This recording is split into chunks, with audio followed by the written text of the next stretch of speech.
In countless stories about gamblers, we always hear a pronouncement that seems full of ultimate wisdom. It's okay. Once he loses everything, he'll naturally quit. The people who say this, perhaps bystanders, perhaps family members who are disappointed beyond measure, have a look of helpless hope in their eyes, as if hitting rock bottom is a potent medicine that can instantly cure the disease of gambling. This sentence becomes the last and most powerless line of psychological defense for many families. But as a columnist who has chronicled too many tragedies, I must tell you, this is the cruelest and most self-deceiving lie I have ever heard.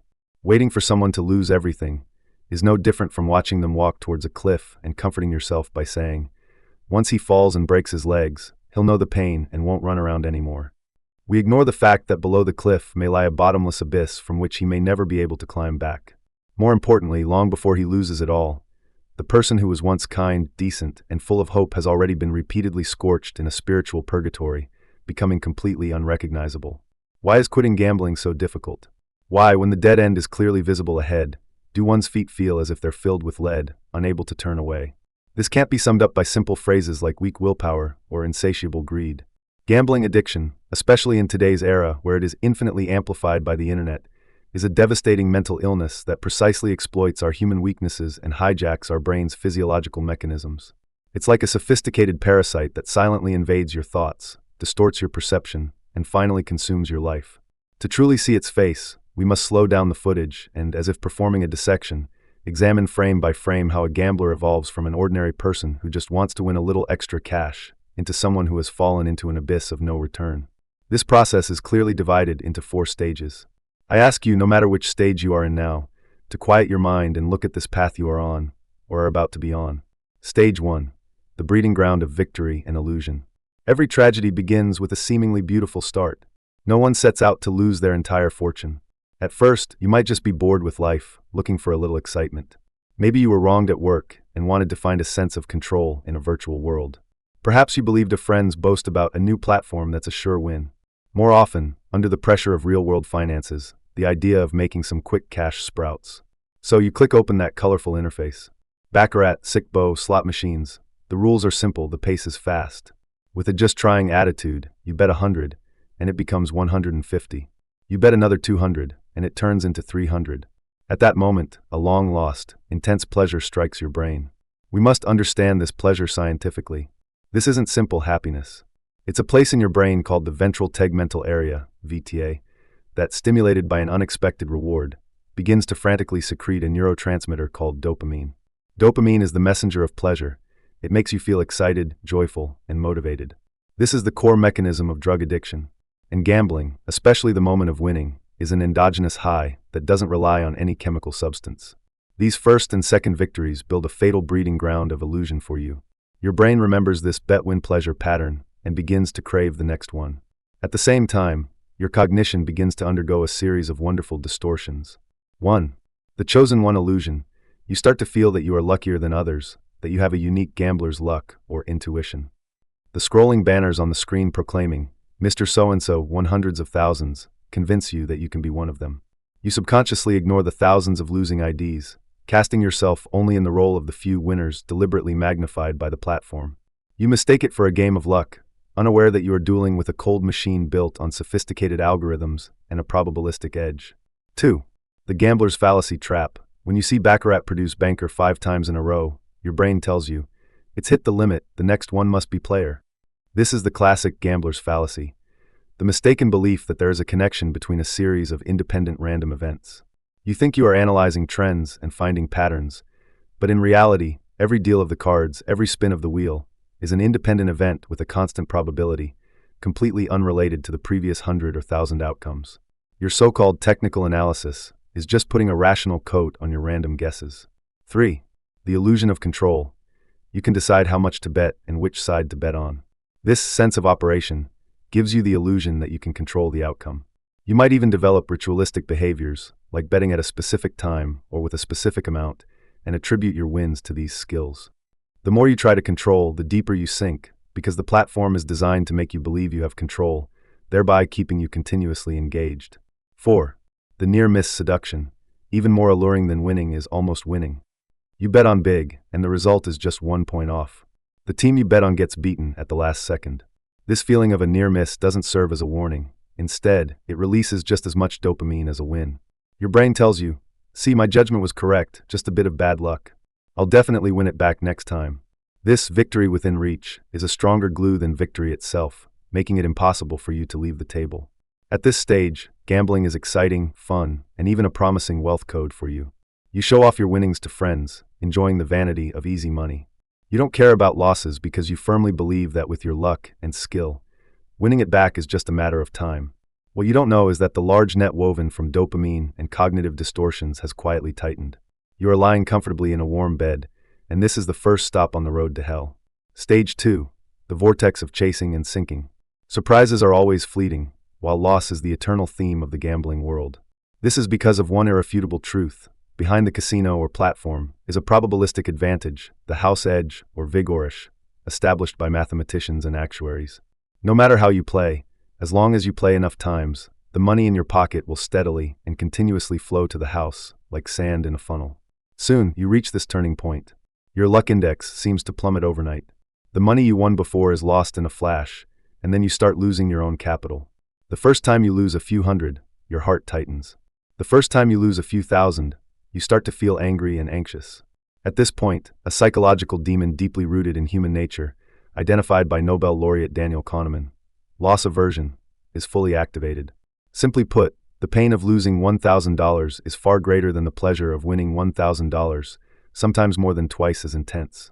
This intense pain makes it impossible for you to accept the fact of loss.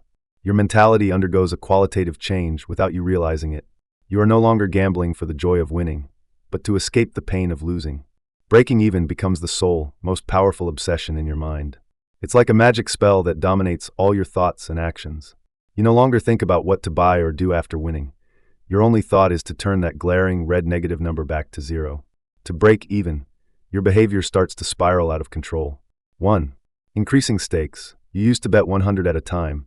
Now, to get back to even faster, you start throwing in 500, 1,000 at a time.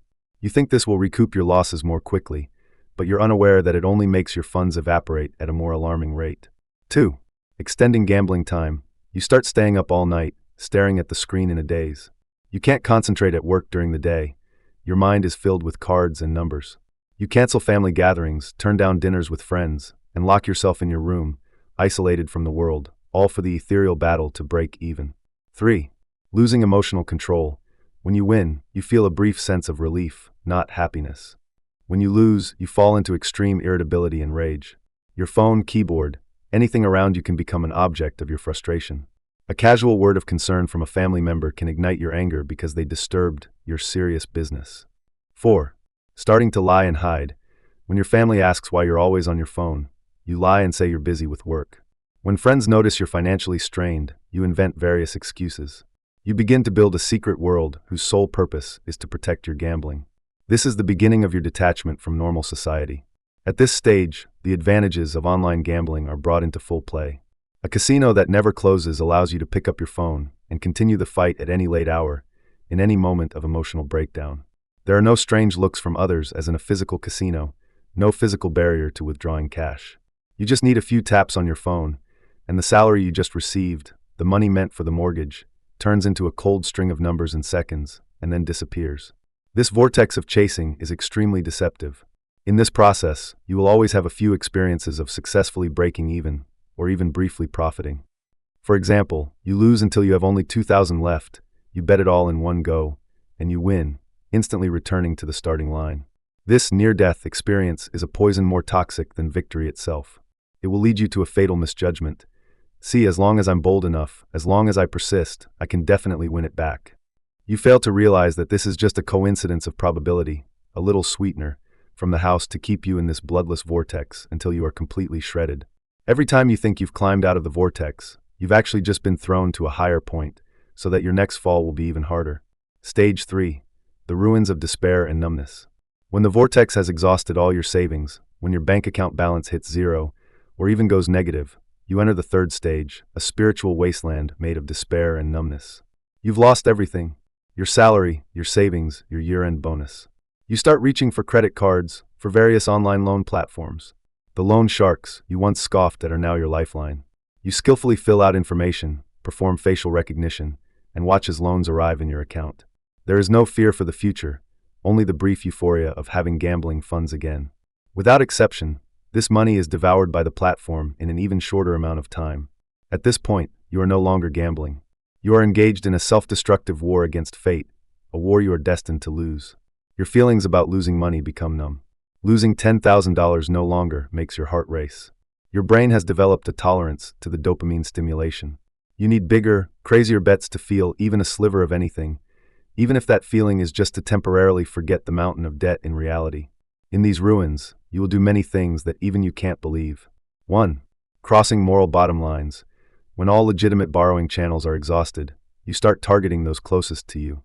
You use meticulously crafted lies, a failed investment, a friend's emergency, illness and surgery, to borrow money from parents, spouses, siblings, and best friends.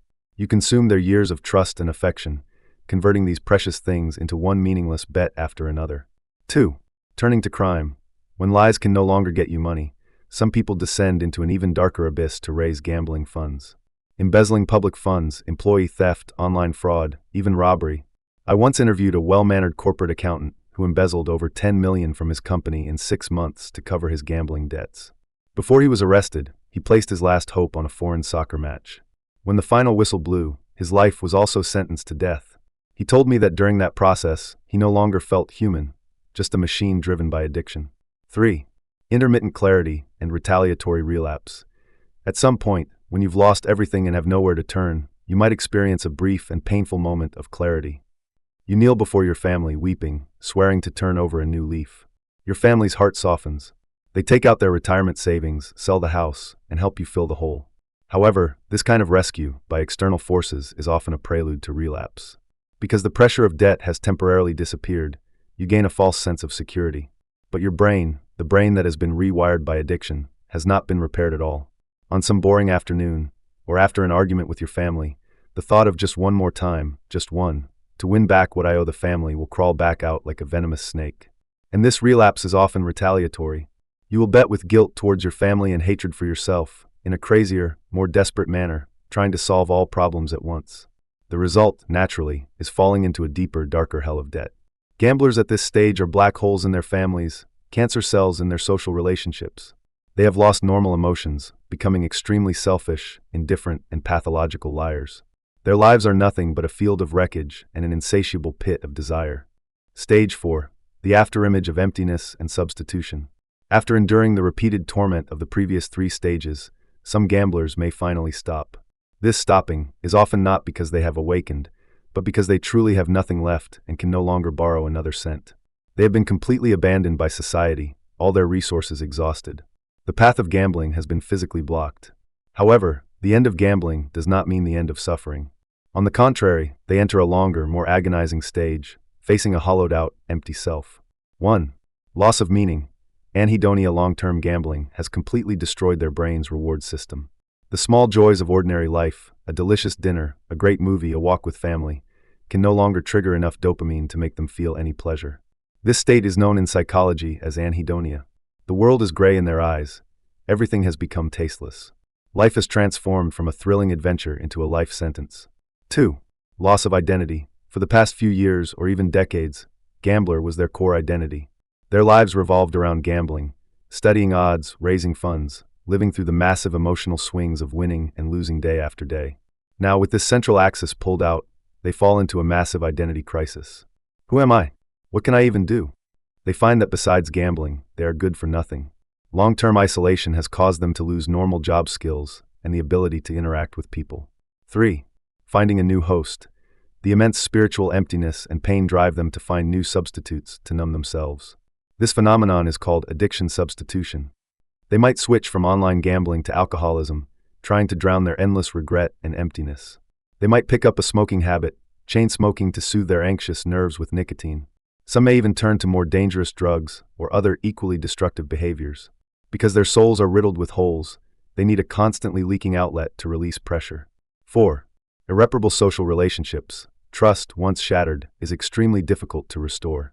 They may long to return to their families, but the complex look in their families' eyes, a mixture of love, disappointment, fear, and exhaustion, becomes a sharp knife that stabs them constantly. They have lost their friends, because no one dares to lend them money anymore. They are burdened with huge debts and the label of a failure, making it impossible to move forward in society.